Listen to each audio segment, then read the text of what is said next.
Di sini, gue akan nyeritain ke lu semua webtoon horror legend yang terkenal di tahun 2011-an.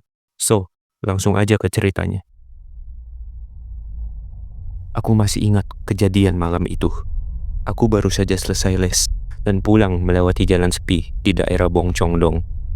Biasanya ada beberapa orang tua atau anjing yang melewati jalan itu. Tapi, malam itu terasa sangat sepi. Bahkan, aku bisa mendengar suara langkah kakiku yang bergema di antara gedung-gedung tua. Jadi aku menyusuri jalan dengan menatap trotoar untuk mengurangi rasa takutku.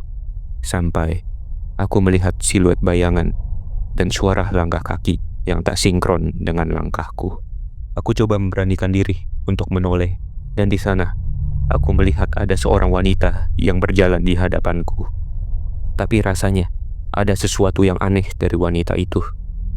Aku tidak begitu yakin dengan apa yang kulihat, tapi tampaknya wanita itu agak kesulitan untuk berjalan. Saat aku berjalan lebih dekat ke arahnya, aku akhirnya dapat melihat wujud aslinya. Dia mengenakan sebuah piyama berwarna pink yang terlihat sangat lusuh. Dan sepertinya ada bagian dari anggota tubuhnya yang terputar ke arah berlawanan. Dan juga rambut di kepalanya terlihat sangat berantakan. Aku menghentikan langkahku dan membeku. Ada sesuatu dalam diriku yang berkata kepadaku untuk tidak mendekatinya. Sampai aku pernah mendengar orang yang berkata, jika kamu mengalami situasi yang sangat menakutkan, kamu bahkan tidak dapat berteriak atau mengeluarkan suara sedikit pun. Dan malam itu, aku menyadari kalau perkataan itu benar adanya. Dan wanita itu sepertinya berbicara kepadaku. Di mana anakku? Setelah mendengar suara yang begitu dingin dan menakutkan itu, aku merasa pikiranku terasa kosong dan tidak tahu apa yang harus aku katakan selanjutnya. Namun, aku berusaha untuk tetap tenang dan memikirkan jawabannya. Jadi, aku mencoba menunjuk ke tempat terjauh yang bisa aku lihat dan berkata kepadanya, "Anakmu ada di sana." Di situ, yang kupikirkan hanyalah untuk membuat wanita itu pergi sejauh mungkin.